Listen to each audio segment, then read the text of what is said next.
Welcome to my unboxing and first look at the Cubitek Mini Cube. This right here is a little mini ITX enclosure that is just over 19 liters in volume inside. So their claim to fame with this guy is that it can accommodate VGA cards that are up to 280 millimeters, and it has cable management in the back of the motherboard tray.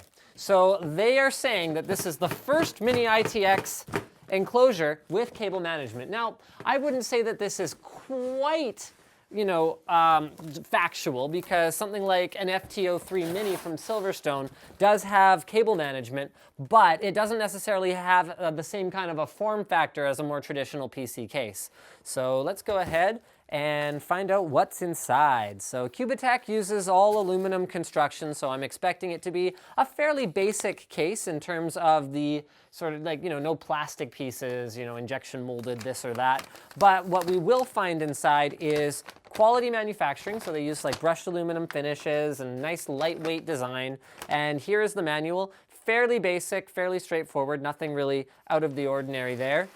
In fact, what I should be doing is showing you the manual here so that we can use our B-roll camera for that. We don't have a second camera operator today, unfortunately, so we're just going to have to make do without. Also here, I have all of the included accessories.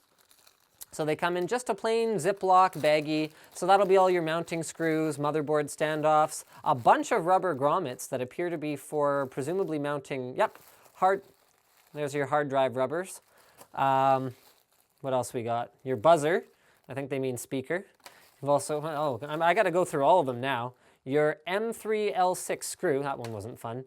Your number 632 screw, no fun. Oh, M5, okay, sure.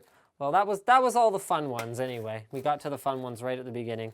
There's your standoffs, and then we get to the case itself. So it comes packed in a soft foam. As you guys know, soft foams are my favorite foams. It's fairly thin, but guys, this is an ITX case, so the expectation from the manufacturer, and from me for that matter, is that you actually wouldn't be putting, like a triple radiator, liquid-cooled, triple SLI machine in here, because it simply won't fit. So you don't have that much weight to worry about. Now, I am going to go retrieve myself some gloves, which I will use to handle this case, and I would recommend that you do the same, because brushed aluminum finishes look beautiful, but the problem you run into is that they're very easy to stain, and once you stain them, then they are not as beautiful. So I'm just going to show the B-roll camera what the side panel looks like here. Again, there's that brushed aluminum.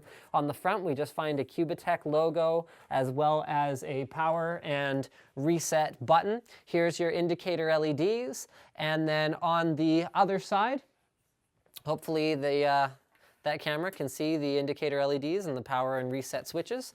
On the other side, we find just plain black aluminum, and on the back, there is room for the I/O shield, 2 PCI expansion slots, so you could install a single graphics card. Remember, ITX only has 1 expansion slot, so you could install a single dual slot graphics card, for example. And then there's your standard ATX power supply, an 80 or a 92 millimeter fan mount. And finally, we've got the I/O on the top of the case. Here we find 2 USB 2.0 ports, 2 USB 3.0 ports, a headphone jack, a microphone jack, and that is pretty much all she wrote. Now, there's no toolless opening for this guy, so we're gonna have to grab a screwdriver and we'll be right back. Now, once we open it up, we find out what they meant by mini cube. They meant a mini case that is, in fact, in the shape of a cube. So here on the back, we find all of those hard drive mounts. So you can do either 4 2.5 inch or 2 3.5 inch with all these different hard drive mounting options here. Now I let the, there we go.